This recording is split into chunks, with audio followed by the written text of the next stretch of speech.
Good morning or good afternoon. Welcome along to your class for today, our essential oils for mental health. Now, I've actually decided to do this as a couple of parts because there's quite a lot of topics that we can cover with this one. So consider this like a part one or a taster if you like. And yeah, I shall be letting you know as the next ones roll out. Now, quite a few of you are watching this as the recording, which is awesome. Thank you for expressing your interest. So if you have any questions or anything like that afterwards, please do let me know. And let's get started. So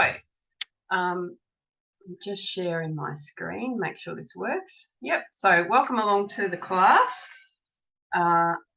This class is focused on essential oils for mental health, and I have tried to keep it to at least 10, but I think I may have snuck in another one or two of the top oils that I feel are really, really good in terms of aromatic support for humans with their mental health.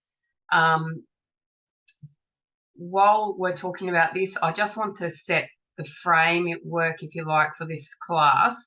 The focus on mental health to me is the same as focusing on the physical health. So we are very aware of our physical body because we can see it, but we can't always tell what's happening with our mental health until it's right in our face, right? Until we just cannot do anything about it. Or maybe you're looking after loved ones and it's just in your face. So you're seeing that whole mental health side of things. Now, when I talk about mental health, I'm talking about when you feel low lows, high highs, anxiety, just unexplained senses and feelings, things like that. Mental health to me is combined with the physical, because sometimes your gut health can be impacting your brain, and then in turn can impact your mental and emotional body. Also your external environment, toxin overload, all of those sort of things can be impacting your mental well-being as well. I'm not necessarily talking about today in this class, I'm not necessarily talking about mental health in terms of you have schizophrenia or you have bipolar, you have a diagnosed condition that you're working with somebody to help. What I'm talking about is general mental health and mental well-being, and I want you to be able to create a mental health plan. I hope that makes sense. So with the mental health plan, have a think about it as we're going along. So please have pen and paper or pencil, pen, paper or pencil, and your cuppa, and begin to jot down some goals on how you would like your mental health to be. How would you like to feel? How would you like to think? How would you like to think in terms of how do you want to approach the day? How do you want to approach situations? Do you find that you're flying off the handle versus being quite calm? So just, it's about setting goals, because that's what we do with the physical body. So if we have a health need, we want to be well, we want to be a certain weight, we want to look a certain way, we'll have a physical plan. So this mental plan fits in with your physical plan, and I tend to talk about mental health and emotional health, but I will do my best to differentiate between the two because they are actually different. So that's the welcome to the class in a nutshell.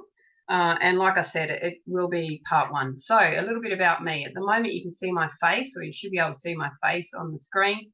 I wanted to pop my head in for those of you who don't personally know me in the physical presence, so that you can see my face. I will take that off in a minute so that we can just focus on the slides and me talking to you, but just a little bit about me.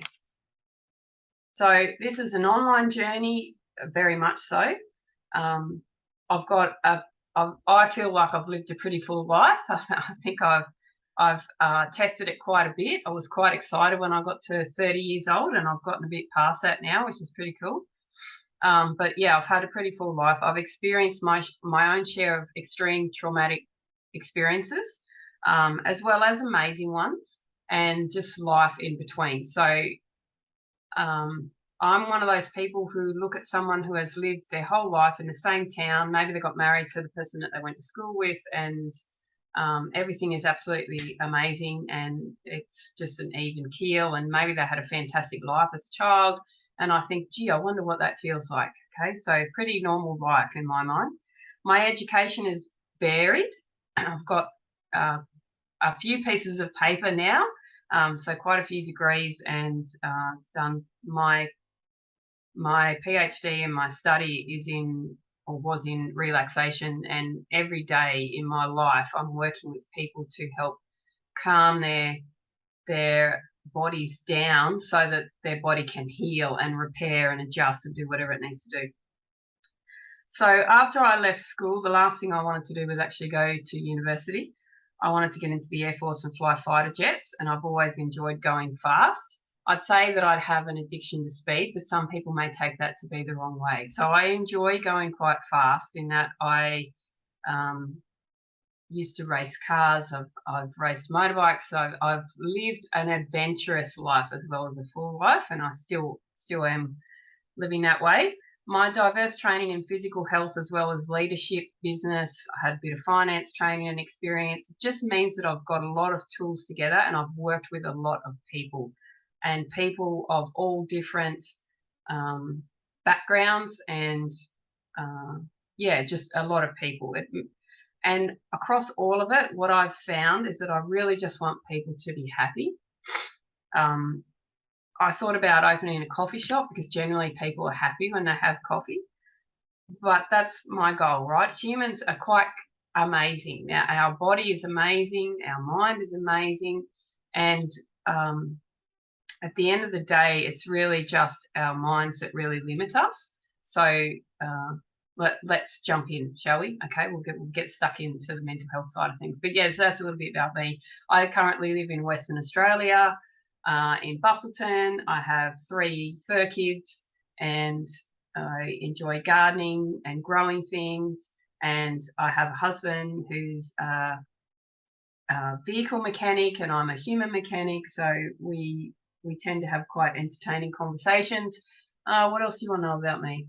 That's probably it. That'll do. Anyway, so let's get on, shall we? So I'll get rid of this video of me, and we shall get started. So, what are essential oils? They're actually really, really great tool for shortcutting the journey or the process. And even though I've studied aromatherapy and plants, and extensively studied plants, you don't need to. Okay, so I'm just going to give you this in a real nutshell. What are essential oils? Essential oils are an aromatic compound which comes from plants, and our body recognizes them. They are the naturally occurring volatile aromatic compounds which are found in seed, bark, stems, leaves, roots, flowers, effectively all parts of the plants. They give the plants their distinct smell, they protect plants, and they play a role in plant pollination. So some of the smelliest flowers you will ever see attract some of the greatest pollinators who have had to travel vast distances to find said flowers, and then they go pollinate with another flower. But in terms of getting your head into thinking about essential oils and the different ways that they support the biological world, their own biology as well as ours, have a think about basil. I hope that most of you have smelt a basil plant, and I will use general terms here. I won't use the scientific names of plants, but think about what basil smells like. So this is normal, everyday basil that you can grow in most places. You don't need much to grow basil, or you can just buy it from the shop if you need to buy it, or you can get some from your neighbour.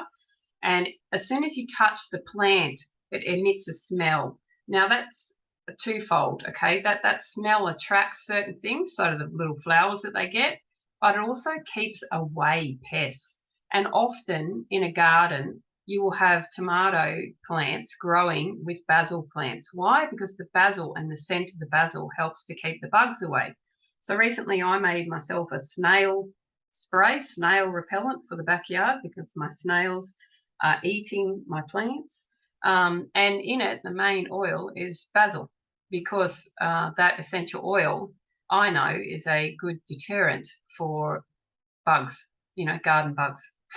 But at the same time, as for me in particular, I love the smell of basil, and basil is a really good plant, especially when it's healthy. So that's my example to you of an essential oil. As soon as you touch the basil plant, you can start to smell it. So there's one of the aromatic compounds being released. Tiny, tiny compounds. They're tiny. Then if you actually get the plant and touch it and crush it a little bit, or maybe you pull a leaf off, you get that smell even stronger. And then when you chop the leaf, or you break the leaf, or you're breaking the flowers, or you're pulling out the plant, you can smell basil quite strongly. Now, essential oils are highly concentrated when they are distilled, and they have been used for centuries. So, and on the screen is actually that's mint. That's a basil plant flower. So the example that I like to use is the particular brand of oils that I use. Their 15 ml bottle of lemon oil is effectively, pretty sure it's 45 lemons into one little 15 ml bottle. So they're very, very potent, and they're highly concentrated. Why do you use them? So why do we use essential oils? Because they've been around for thousands of years. And when you choose your oils, you're choosing essential oils that are gently and carefully distilled from the plants, and they have been patiently harvested at the exact moment by experienced growers from around the world who know how to do this, right? You want to look for the best quality ones that you can. But why do you use essential oils? Because they are a natural compound. So we only want natural essential oils here, guys, not the cheap $2 shop ones. They won't work. Our bodies recognize them because they're both biomaterial. So the human body is, like I said in the intro, super intelligent. We use essential oils because they short circuit into the system. Okay, I'll put it that way. That makes it nice and easy. They can be used every day. They're small. You can carry them around with you. You can't carry a full-size plant with you and then a distillery and then, set it up wherever you go. So they can be used every day to support your overall health, and can be used aromatically, which means breathing it in. So when you breathe an essential oil in, sorry, I'll just flip to the next slide. So when you're breathing an essential oil in, you are inhaling it. You can do that in a number of ways. You can just take the lid off and smell it from the bottle. You can put a drop in your hand, rub your hands together, because the heat of your hands will start to release even more of the compound, and then just gently bring them up towards your nose and breathe them in. Or you can put them into a diffuser. Now, diffusers are very popular, and you can use the ones that you can plug into a USB port, or you can plug it into electricity, and they are generally a vibratory plate inside a little container, which you'll put cold water in, and that cold water will remain cold, and you'll have just a little bit of a mist coming off the top of it. That's diffusing. You don't want to burn essential oils because that breaks down, it changes the chemical compounds. And you can also put them on those reed sticks. You can just put them in a bowl of water wherever you are. It's in jewelry, it's pretty easy. So that's the aromatic uses. You can use them topically. You can massage them on. You can put them in your skincare. Because they are so small and they're a liquid, because that's how they've been distilled for us to use them, that actually lets us use them with a body lotion or with a carrier oil. Now, when I refer to a carrier oil, I mean one that has no smell. So that could be fractionated coconut oil, it could be almond oil, it could be grapeseed oil, it could be olive oil for that matter. It's up to you, okay? And then you can also use some essential oils, not all, but some essential oils internally, and you can use them in the flavouring of food. So I'll often use them in desserts or bliss balls or snacks and treats, or in my hot chocolate. Or you can also use them internally as a targeted medicine. And if you're going to go down that track, I recommend that you either come on board with me as a, I have different courses, so you can come on board with me and learn that way because it's more one-on-one or more specific. This is a general class. Or you can go and see an aromatic practitioner or aromatherapist, somebody who is focused on helping you to utilize essential oils and the best quality ones if you want to go down the track of using them medicinally. Okay, power of aroma. We all know about the research, or we should, about the research into the effects of smell on our emotions and moods. So there's convincing evidence that demonstrates that simply inhaling the aroma of an essential oil is effective for calming the nervous system or relieving anxious feelings in a variety of settings. Now, I want you to think about this point, okay? There's lots of research going all the time, and towards the end, actually, what I might do is in the email, when you get this recording, I'll include some links just for lavender, for example. The extent of research that's been done on lavender essential oil is amazing.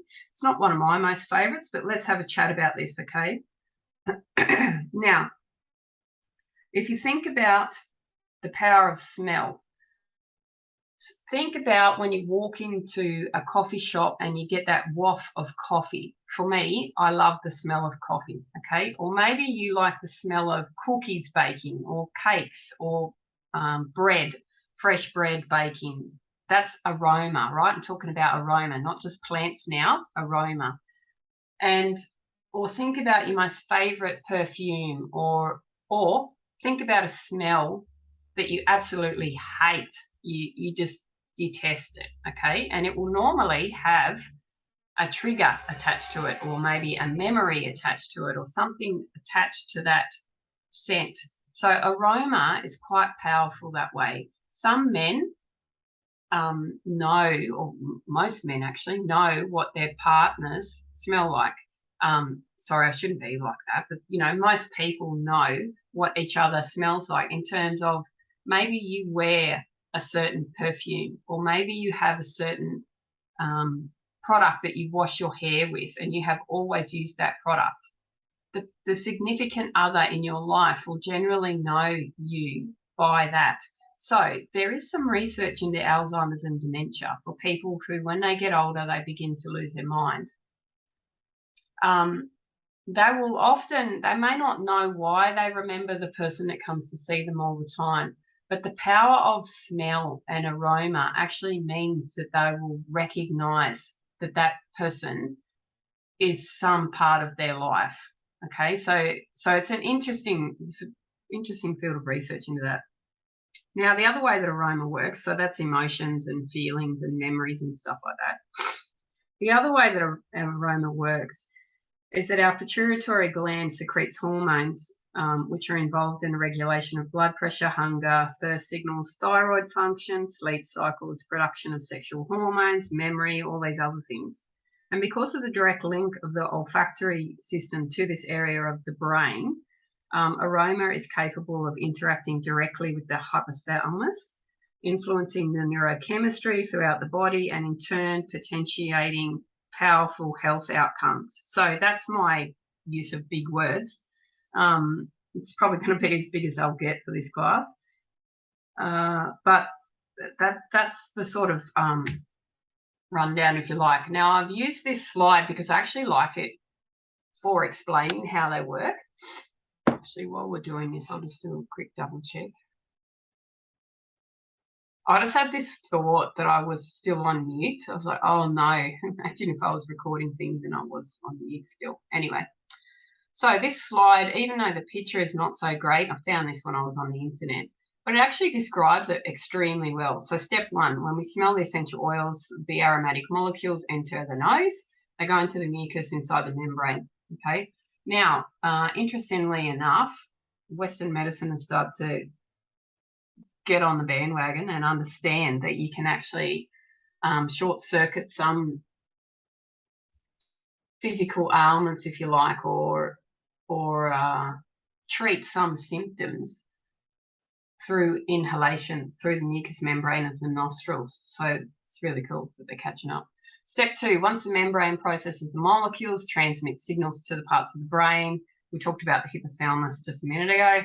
And these anchor emotional behaviour and memory. Third step, molecules are inhaled through the nose or mouth and carried to the lungs, interact with respiratory. So these are the different ways that they're working. And yeah, it's just a really good slide, that one. Explains it extremely well. Now, the important point on this, okay, can't smell anything, have a terrible sense of smell. We actually have odour receptors throughout the body in the liver, heart, kidneys, sperm, and even our skin. We don't actually need our sense of smell to reap the benefits of essential oils. That is a really important point with the latest lot of, I'm thinking about the words to use, with the latest lot of illnesses or things that have been happening to people where they lose their sense of smell and taste, and they think that because they can't actually smell something that it doesn't work. That's not true. We have receptors everywhere, and we can still utilize essential oils, good quality essential oils, to assist our body, the rest of our body, and with consistent use of essential oils like frankincense in particular, we can help to bring our senses back. So we can actually, you can work with a smell coach. They have those now, a scent coach, and they will help you to, yeah, bring your sense of smell back. I won't go too far into that. Now, I do want to just touch quickly on brain health before we dive straight into things, right? Why? Because when we think of mental health, immediately we go to the mind, to the brain, that we think that is the main area. So we need to look after our brain. One of the best ways we can look after our brain is with hydration, so making sure that you drink enough water. You can be very aware of your alcohol or substance usage, because that does impact brain, the cells within the brain. But there's a definite change in a body's brain biochemistry when one has been experiencing severe low moods for a period of time. So this is why I want to touch on mental health. And there's also research with the Heart Math Institute that show the correlation and the link between the gut, the heart, and the brain. We have three brains. We have a gut brain, we have a heart brain, and we have a brain in our head. Some people laugh, but we also have a fourth brain, which is related to sexual organs, but it tends not to be as strong as the others in most people. Studies have shown that there is an abnormal activity and changes in the brain itself. Levels of brain neurotransmitters start to decline. So this is when you're in a constant low state, low mood, okay? Elevated cortisol levels in response to stress can cause the hippocampus of the brain, which is our memory center, to actually produce fewer neurons, and this can cause a memory loss. So before you rush out and buy products to consume, as in put in your mouth and swallow, to try and increase your cortisol level, just have a little bit of a think about this first, okay? You might be able to get yourself a really good bergamot or a lemon oil, for example, or a frankincense, and just smell it, and that'll help bring your brain health back up. The prefrontal cortex, which is at the front of your brain, has been shown to shrink when excess cortisol is present for long periods of time. So this is stress. Stress brings up cortisol levels, primarily stress, and we live in a really stressful world. So the idea is, as we go through these slides, I want to try and help you to find ways to manage that stress. We can't eliminate it unless you're going to go out bush and live somewhere where you can completely look after yourself and go back into that old hunter-gatherer mode or fight and flight mode when something chases you or you need to eat. You've got to manage your stress, right? That front part of the brain is the part responsible for mood regulation, formation of memories, planning, and decision-making. So this can explain symptoms of brain fog, emotional highs and lows, problems planning and executing daily tasks and responsibilities. Ongoing exposure to high level of cortisols can also cause another part of the brain, which is your amygdala, so that's the center that tries to keep you safe, to become enlarged and hyperactive. which in turn causes hormonal imbalances in other areas of your body. So that's where our hormone stuff kicks into. And this area of the brain facilitates emotional responses like your fear and pleasure. And changes in that area can cause abnormal brain activity, which can disrupt your sleep. So our brain function is actually really important, right? We want to be aware of this. You can use essential oils in relation to a really good calming meditation practice. And that doesn't mean that you're stopping the thoughts in your brain, but it helps with your brain health. So that's a whole other topic. Anyway, there are other things that can impact your brain function, okay? They can be head injury, surgery. Anesthetic has a big impact on brain health, actually.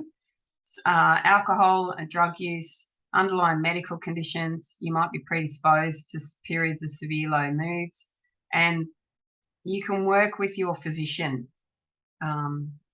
to manage this type of stuff, right?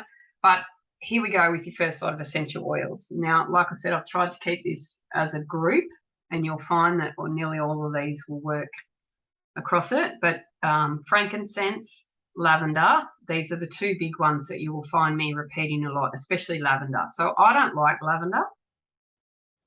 Hilarious for someone who works with Aroma to not like lavender, but I don't like lavender. The flip side of that is wild orange for me. So you can use frankincense and wild orange, or orange, sorry, I should say orange, or frankincense and lavender. Copaiba. Now, copaiba is relatively new on the scene for most people that I talk to, but copaiba is spelled C-O-P-A-I-B-A. Copaiba oil. It's a resin, and it's an amazing essential oil in terms of calming the brain and the body. Works wonderfully with the digestive system too, and shares chemical constituents as CBD oil, but I'll leave it there. Clary sage is the other one for your brain. So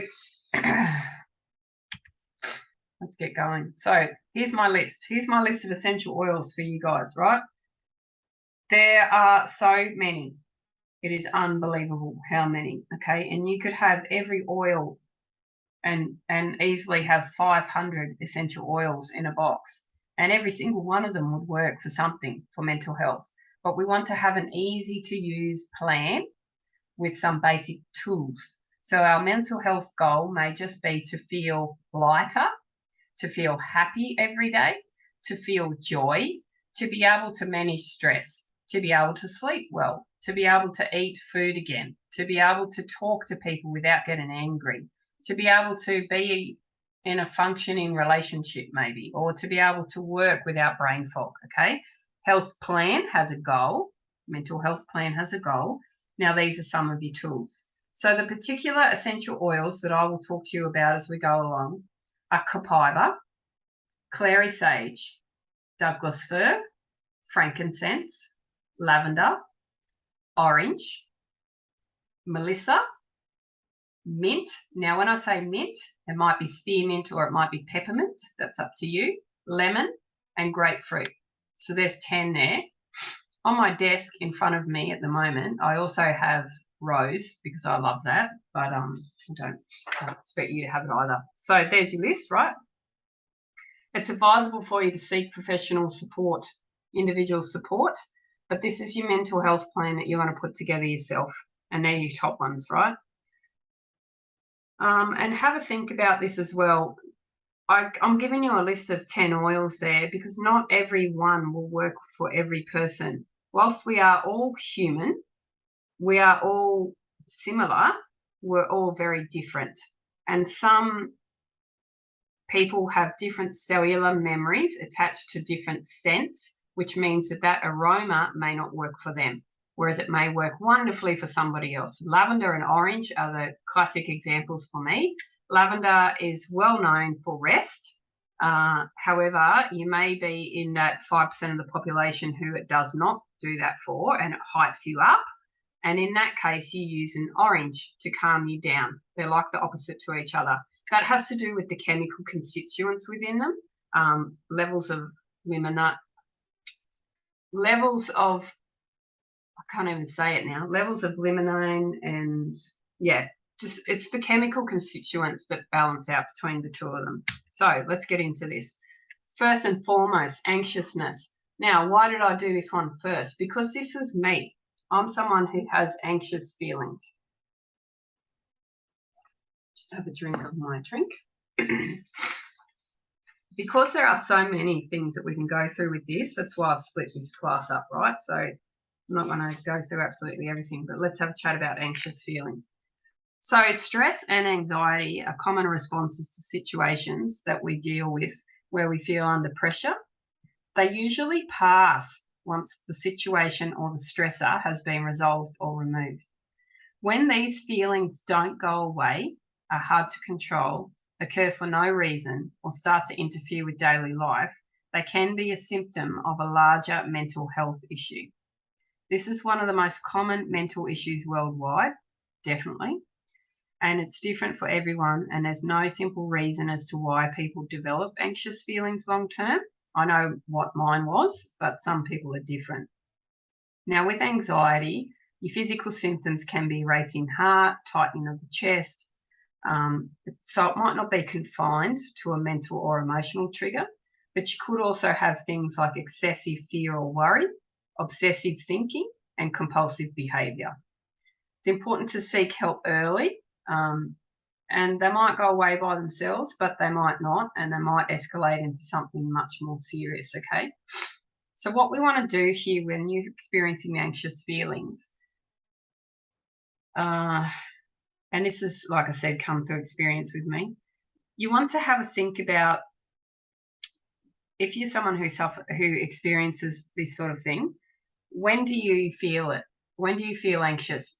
The key with all of this that I do with people with mental health and emotional well-being, metaphysical health, the whole lot, is awareness. Step number one is awareness. So begin to become aware of when you feel anxious. Are you anxious from the minute you open your eyes? Are you already thinking about what you have to do in the day? Are you worried that you forgot something the day before? Are you having incessant thoughts about work? I used to be in the corporate world and I had 3 telephones, 2 iPads, and was continuously contactable and things like that. And I know that that contributed to the stress. But you want to have a think about, when do you feel anxious? And then once you become aware of that, maybe you can identify a trigger. So I knew it had something to do with my work. I knew it had something to do with my personality.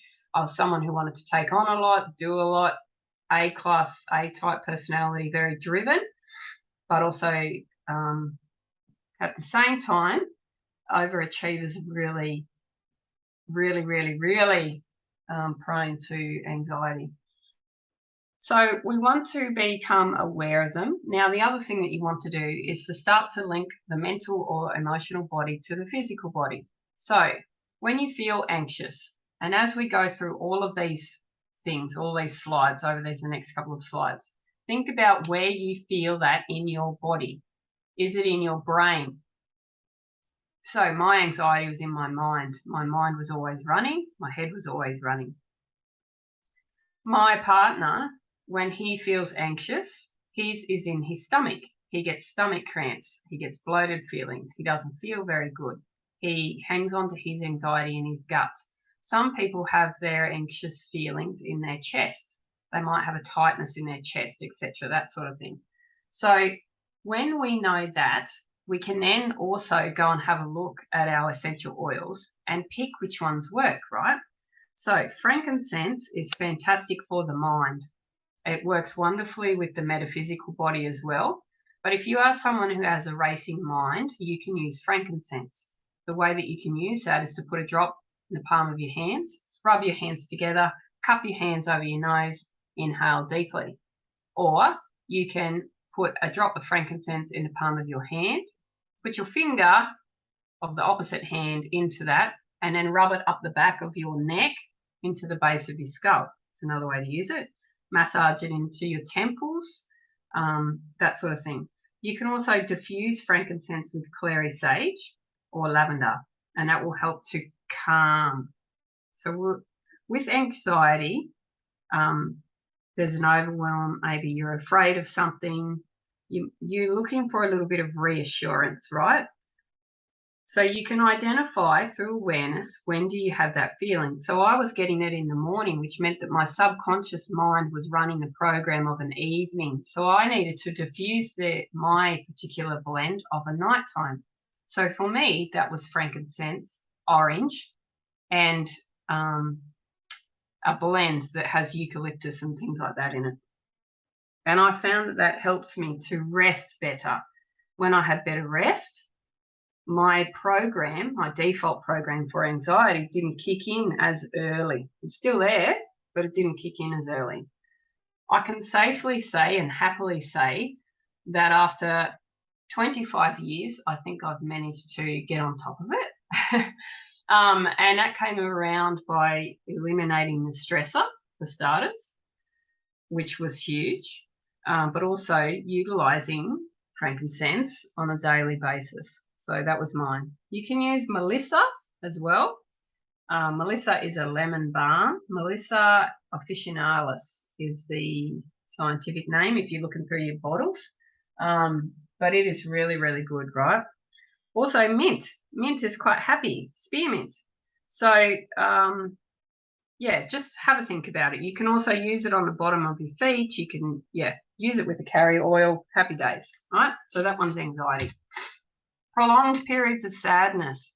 So feeling sad, down, or miserable most of the time, coupled with a disinterest in usually enjoyable activities that last for more than 2 weeks. So this can be an indication of declining mental health. It's not just a case of being sad. So we can be sad, but this is when it's going continuously for a period of time. Essential oils that help to dispel feeling of sadness are ones that will pick you up, right? What I tend to find that helps with prolonged sadness is citrus. So citrus oils come from the rind of the fruit, and generally zesty citrus oils make you happy. So you can diffuse orange and lemon or grapefruit, and it will really, really help lift the environment. You can also add a mint in, so maybe you have peppermint, and it will just lift things up. Some people, lavender will provide them with the comfort that helps them to process the sadness. I'm talking about sadness here, not grief. There's a difference. So prolonged sadness, look at citrus oils with a little bit of mint, okay? And diffusing works best, I find, unless you want to make yourself a little diffuser necklace, or you would like to make yourself a little perfume. The side note with citrus oils is that they will increase your sensitivity to the sun. So best to not lather them onto your skin and then go outside. So if you're going to make yourself a roller or a little perfume, just dab it behind your ears. Maybe you could put it between your cleavage or on your chest if you're male, or on your wrist points, underarms, like pulse points where you might normally put a perfume, okay? So you can diffuse it. Diffuse during times of loss to comfort the soul and evoke feelings of hope. Apply over the heart morning and night as a reminder to be patient with healing and to think positive thoughts. And you can apply 1 or 2 drops to a shirt collar or a scarf, something that you can smell throughout the day, all right? So that's with the sadness. There's a blend here. Just going to have a look before I say it. Yeah, sadness. So there's a sadness blend. There is a essential oil blend which you can purchase from a company called doTERRA called Elevation, or the Joyful blend, that contains Melissa. If you don't have that sort of option, you can just use Melissa, you can use orange, you can use neroli, and you diffuse the 3 together. So you just put 5 drops of each into a oily diffuser and away you go. All right, prolonged sadness. And just, be aware. Everything is awareness, okay? Sleep disturbances. We're not sleeping very well, right? This goes hand in hand, I think, with a lot of other things, and sleep disturbances can be a symptom for an underlying cause. And the underlying cause may or may not be a mental health concern, but but in our case, we're going to assume that it is. So again, you want to have a think about it. Lack of sleep can cause anxious feelings, frustration, hopelessness, physical exhaustion, and an inability to concentrate. Sleep goes hand in hand. You've got to be able to rest to be able to function effectively. The best thing to do with this one is to develop yourself a really good routine for going to sleep. Probably needs to include turning off all electronic devices at least an hour before you go to bed. Try and have something warm. So it could be a warm drink, not caffeine based. It could just be a warm herbal tea or a warm low sugar hot chocolate, or just something warm, or maybe you could have a warm bath or a warm shower. You can do relaxation exercises when you go to bed. One of the best ones that I've actually found is to lay on your back with your feet up the wall just for a little bit of time, just for a couple of minutes. And it really seems to help. It's pretty cool. You could read a book, or you could do meditation. The best oils to use to try and sleep, of course, are lavender, frankincense, cedarwood. Earthy oils tend to work quite well with this one as well. And I would recommend that you apply your essential oils at least half an hour to an hour before you prepare for sleep, and that you have them begin diffusing them in the afternoon, okay? Also have a look at things like passion flower, lemon balm. You can get them in a tea, but you can also get them in a supplement, and chamomile, and they'll just help you with a little bit of relaxation.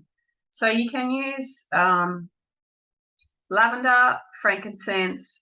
You can use copaiba. Copaiba is amazing for rest, and maybe a little bit of orange. If you're working with children, please be aware that frankincense is what I would call the masculine oil. So it provides us with support around our relationships with the masculine in our life. So if your child is having sleep disturbances but their dad's not around, frankincense sometimes may add to that. So you might want to just use the lavender and the copaiba. You know, clary sage is also good for sleep. As an adult, please don't use clary sage if you've been drinking alcohol, or you'll have the world's most weirdest and sometimes scariest dreams ever. But yeah, so with sleep, test. If one combination doesn't work, try another.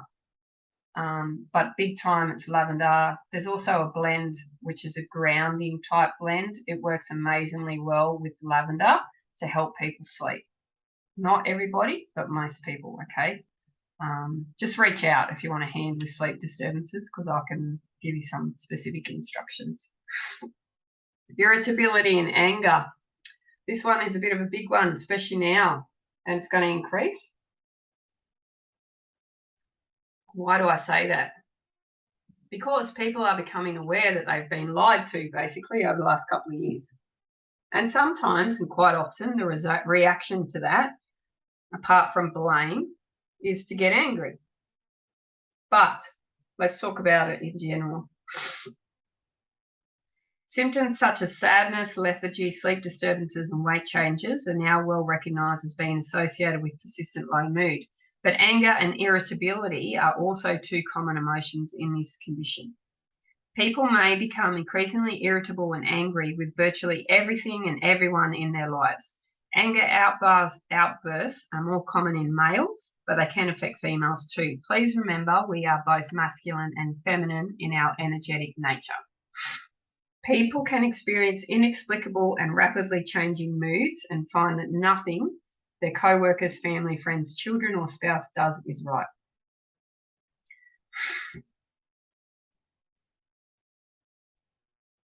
There could be issues going on here, right?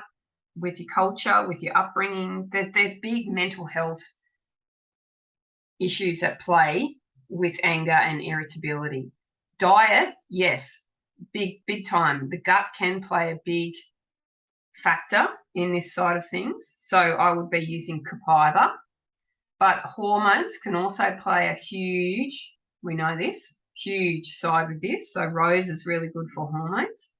and orange, okay? Now there's again, I mentioned it before in the sleep disturbances, but there's a grounding blend which consists of spruce, hoewood, frankincense, blue tansy, blue chamomile, and osmanthus flowers. That is really, really good for calming down, for helping us to feel stable, to feel connected, to feel centered. Why? Frankincense is in there as our big grounder, our connection to everything that is. But then there's the trees, the spruce and the hoewood. Blue tansy is a fantastic little flower. So is blue chamomile. But it's very strong yet subtle in its combination. So out of the list that I gave you, I would use frankincense and copaiba with a bit of orange and maybe a touch of rose, or just start having a look at hormones. You could also use a little bit of clary sage. Begin your day by putting on your grounding combination to your feet to promote feeling of calmness and tranquility throughout the day. So if you've got a child that this is happening for, maybe your partner is just off the Richter scale with their anger and frustration, start doing this, okay? Diffuse it in your car during road trips. It's hilarious. I know that would not work so well with some people that I personally know who have massive anger issues at the moment. But just remember, okay, it's mental health. So if you want to feel calmer around other people, you want to try and find ways to calm yourself down. Frankincense, copaiba, orange, perfect combination. Diffuse them, put them in your hands, put them on your feet, put them up the back of your neck, put them in your hair. It's up to you how you want to apply them, but they will help. General lack of interest in life is another big one that I'm seeing, especially in younger people. Fatigue works with this one. And you know what? I've had this too recently, where there's just a lack of interest in everything around me. You sort of sit there and think, oh, is this it? Yeah. Mentally feeling exhausted can compound negative effects of self-worth and can increase loneliness and isolation as people struggle to get out and interact with their friends. So we've got a real issue with social isolation. I've got a separate slide on that. But it's, yeah, people, young people in particular, find it very difficult to talk to each other because they don't know how to. Anyway, fantastic oils in terms of helping you to step back into life because we're here. Melissa, lemon, grapefruit, frankincense, you can get sick of me saying frankincense, and mint. Really, really good. Okay, you can do a combo with those. So you could have a drop of Melissa, you could have a drop of mint, your chosen mint. Mine would be spearmint. So a drop of Melissa, a drop of mint, 2 drops of the citruses, so 2 drops of grapefruit, 2 drops of orange, and maybe a drop of frankincense. You can use those topically on yourself. You can also yeah, definitely use Melissa because it's going to give you that inspiration back, okay, and help you to uplift yourself. And definitely the orange and you can also use lemon too. You can diffuse them in the diffuser or you can put them on topically. Eating patterns. If you've got an issue with eating the wrong foods, perhaps it's an emotional thing, and perhaps it is part of your mental health. If you've got issues with eating, 9 times out of 10, it's your own thought process or it's an emotive issue, right? One of the most common signs of persistent low mood is a change in eating patterns, especially if it's fairly sudden. When feeling low, we may tend to overeat, choosing comfort foods, which is a name given to emotional eating, to fulfill a sense of emotional emptiness or feelings of worthiness. Now, I put this after a lack of interest in life because sometimes the two go hand in hand. So eating foods that have a positive association with happier times in the past can be uplifting to your mood, so that feeling becomes desirable. Also, certain foods can give an emotional lift because they increase serotonin level in the brains. This is a crucial chemical or neurotransmitter that helps us to feel happy. So you can find a supplement for that as well. However, some experience the opposite effect. So I'm a person who has a loss of eating if I feel upset. I don't want to eat. And that's bit hard, because when you don't want to eat, you also shut down your metabolism. Same as overeating. But anyway, so it's really good to get help with this side of things. But what you can use to help lift you is definitely grapefruit, lemon, and then you can use a combination with ginger as well, maybe a little bit of black pepper. But definitely grapefruit and lemon will help you in terms of eating patterns. And the way that you can use them is you can add them to water or teas. So your grapefruit, your citrus oils, especially if they are good quality essential oils, your citrus oils are the ones that you can pop in your teas or your drinks, that sort of thing. And they just give you a bit of a boost. Same as mint, but you want to put together a combination that helps you to feel good. Feeling good, lifting your mood means that you are more inclined to go outside maybe, or do a little bit more activity. If you think about lemon and orange and grapefruit, they're the colours of the sun. So if you're experiencing low mood or you've got eating issues because there's no sunshine, put together your own sunshine blend and diffuse it. Okay? And have a think about it, again, awareness. What are some things that you do or that you crave when you feel really low? And remember that gut-brain connection. Very aware of time here.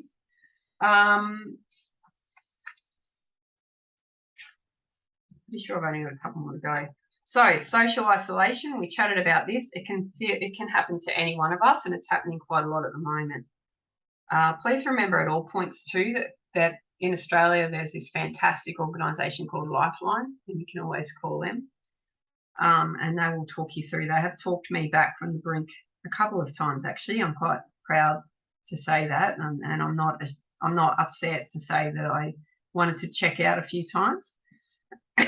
But social isolation, whether by choice or not, can further compound our feelings of loneliness, worthlessness, and helplessness. Negative thought patterns are common. For example, people are better off without me. I'm a failure. I can't get anything right. And we sort of need a bit of love and respect and patience from family and friends to help get us going again.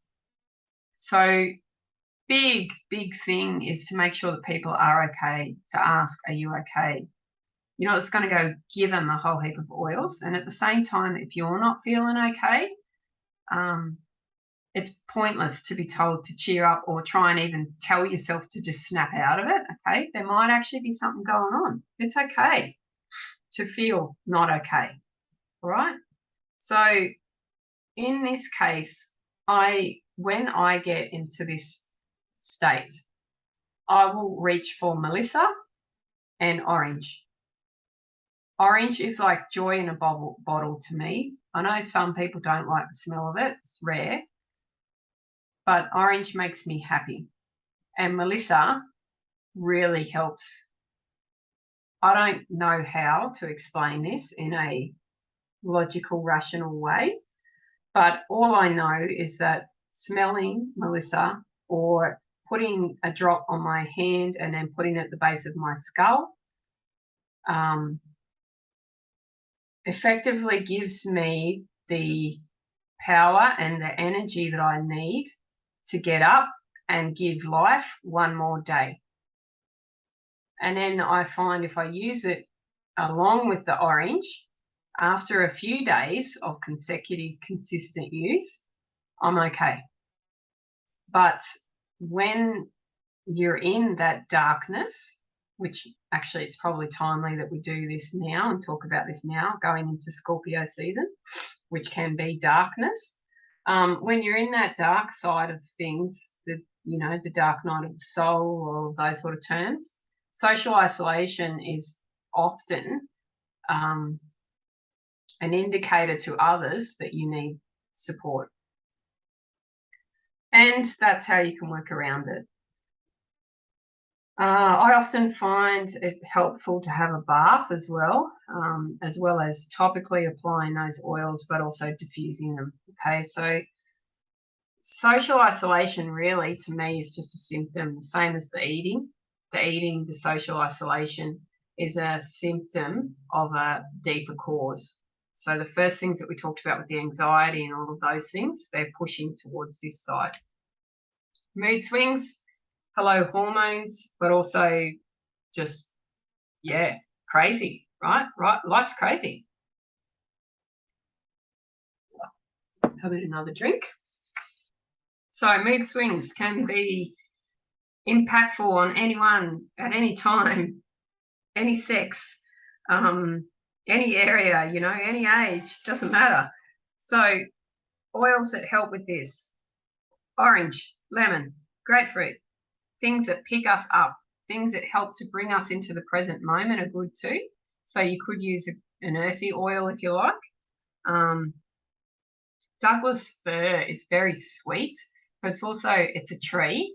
So I find it's quite good for bringing people into the reality, into the earth level, because it's a tree. You know, it comes directly from the tree. It's the needles of the fir tree, whereas orange and lemon and that, you know, they're off the fruit.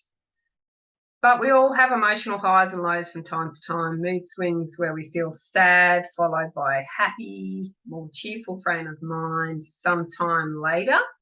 That's normal, right? But mood shifts, which there's a severe low mood, can be extreme, alternating between acute feelings of happiness and well-being, and then excessive anger, and then irritability.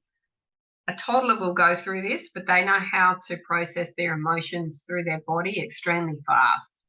Adults, not so much. So an emotionally high state can include symptoms such as fast talking, or just being extremely talkative, feeling really energetic, engaging in risky behavior, feeling irritable, experiencing sleeplessness, and being more active than usual. And then on the other side, you've got your low episode, which might be the feeling of sadness or worthiness, the crying, the lethargy, having trouble concentrating, difficulty sleeping, eating too much or not enough, thoughts of self-harm or death, and losing pleasure in activities that we once enjoyed. So a persistent low mood can result in problems affecting the cognitive function of the brain, being tired, overwhelmed, and unmotivated. And they're just three of the symptoms that can negatively affect our concentration. So you do definitely want to seek some help if you're having extremely high highs and irritability and stuff, followed by really low lows. At the risk of wanting to label anything, we won't go there. What you can do is to make a list.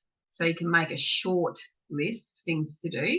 And one of those things might be to smile at yourself in the mirror after you've sniffed some wild orange, or maybe after you've sniffed some lemon or some mint, a mint that you really like the smell of.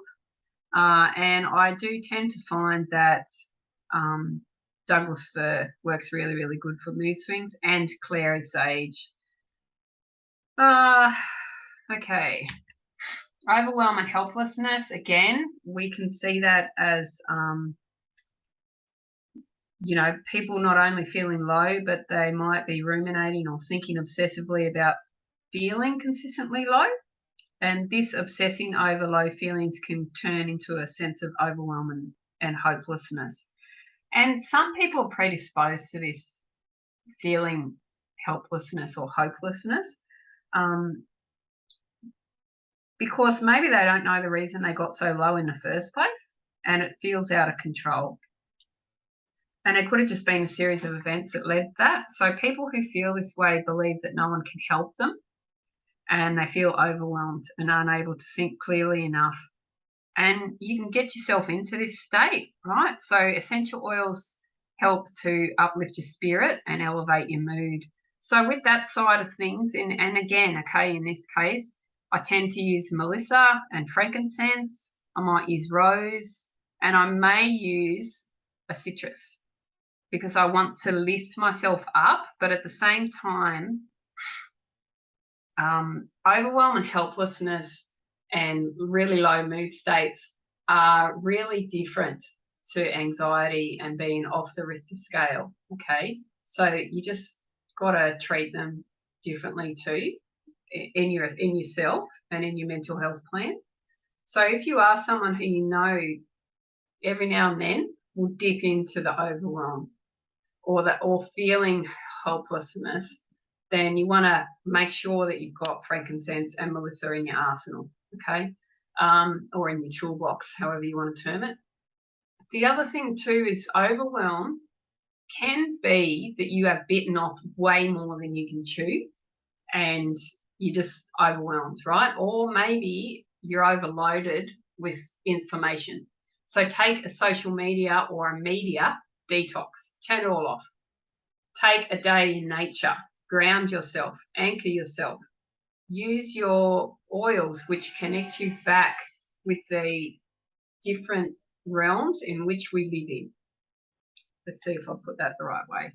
So, and the other thing that you want to do is journal, okay? I talked about becoming aware early on. Let's check the time. Well, I better wrap this up. I talked about becoming aware early on, but you also want to journal, okay? Journal helps you to pinpoint what's going on. Sorry, this is taking a while, guys. I just know too much stuff and just want to share too many things.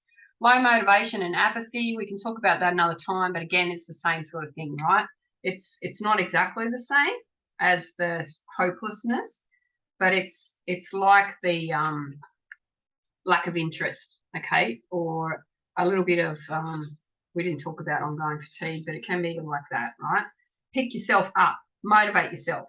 You're going to use lemon, you're going to use mint, you're going to use orange, you might use grapefruit. Pick yourself up, okay? Guilt and shame. I do want to talk about this one and then I'll close this off. Why? Because this is huge, and there is a man on this slide for a reason. Men tend to carry a bit of guilt and shame a lot more than what women do. Why? Because they don't often discuss what's going on in their life and what happens behind closed doors or within their own heart. This can be so for a more masculine female as well. Guilt and shame is huge. It's low vibration, it's low frequency. We don't need this stuff in the world anymore. So when we go into the Scorpio season, we come out of Virgo season. So September, October, November. September, big rates of suicide. Why? Because things are not perfect. I'm not good enough, all that sort of stuff. Going into November, December, you're going to start looking at guilt and shame as things sort of start popping out, right? So biggest thing, psychologists have identified 6 primary emotions out of the hundreds that we are aware of and experience. These are anger, disgust, fear, happiness, sadness, and surprise. In severe low mood, sadness and fear are the 2 emotions that are experienced frequently and most commonly. But a secondary set of emotions resulting from these 2 primary emotions are guilt and shame. So sadness, deep sadness turning into guilt. If you have lost someone, it's guilt, right? Massive. I can talk about this. It's just waves, it just wafts over you. So the challenge with this and with supporting yourself through the process of healing guilt and shame is knowing that it is okay for you to go through waves of this feeling and then it's gone. And then maybe it'll come back again. Okay, it's riding the waves, and this is where making yourself a blend or getting hold of a particular blend which is targeted in its combination towards this is huge. And remembering again, you might need help with this one. So you might need to talk to someone that actually is paid to listen to you talk and then provide you with help and support in your own mental health plan. So maybe if you are experiencing guilt for something that happened in the past or shame and you're going through that whole side of things, or maybe you're just carrying it for your ancestors from before. That's why I was saying, I can relate to this one. Maybe you need to work with different practitioners, and that can be part of your mental health plan, to have a session with the counsellor, to have a session with an energetic healer who can help you with past life stuff, to have a session with a psychologist who can help you unpack things, Guilt and shame are huge, and like I said, often men carry these ones, or more masculine women. Oils that help is a renewing blend. It's called Forgive. doTERRA put it out as well, and it smells like fresh cut grass to me. Fresh cut lawn that you have mowed. I love the smell, but in it is thyme, and thyme helps to bring stuff out. But it's really, really good for that side of things. And it's a nice, beautiful, earthy smell. It's also got arbor vitae in it. Arborvitae, as a side note, is fantastic along with lemongrass to get rid of mosquitoes. But that's in there. The other way that you can process things and work with guilt and shame is by using Douglas fir and Melissa. Douglas fir is your heart, okay? Guilt and shame is often big heart stuff. I think this is why men have heart attacks. It's just me going off on a tangent here, but it could possibly be a contributing factor. So guilt and shame carried in the heart, low vibration, low frequency. We want to lift it up. You can get into sound frequency and all that sort of stuff with it if you want to, and just have it playing quietly, do meditations that look at that, but utilize Douglas fir and Melissa, or get hold of the Forgive blend, the renewing blend from doTERRA. But just remember, it is okay, all right? And it may come in waves, similar to grief. All right, you're not alone. We've talked about that already. By making a change to yourself, you're making a difference in the world. That's how I choose to interpret this slide. Because there is also an opportunity for you to make a difference in the world by contributing to something bigger than yourself. And you can do that by bringing essential oils into your life, by purchasing them consciously, okay? You can choose to purchase essential oils from a retail distributor, or you can look to set up your own wholesale account. If you want more information on that, please respond to the email or just let me know, because I can help you with that as well. I'll give you a link to my doTERRA store, because I am a distributor for doTERRA essential oils. Why do I use them? In a nutshell, they are the most effective. I align with their chief medical officer's views, and with many of the owners of doTERRA, their belief in contributing to the world beyond themselves and sourcing where they get their essential oils from. They look after communities and other people as well. And I've just found that their quality is one of the best. And I can safely say to you that you can put their lemon oil in your water and drink it. You can put that frankincense onto your sore along with a carrier oil, and it will assist your body to heal. So if I'm talking specific physical usage, or any usage really, I'm talking doTERRA, or I'm talking about a brand or supply of essential oils, which is therapeutic quality, therapeutic grade. So thank you very much for attending. I hope that you have gained copious amounts of information from that little presentation. Thank you for coming on the journey of an hour. That's just an insight into working with me and essential oils. Please make sure that you put together your mental health plan, even if it's just as simple as going out in the sunshine, going for a walk, and making myself a blend of mint, citrus, and maybe clary sage to help with cognitive function, and some Douglas fir, you know. Or it could be book a consult with me, send me a message, talk to B, talk to Dr. B, find out what you can do to help yourself along that little bit further, or to help those around you that you really love and care about.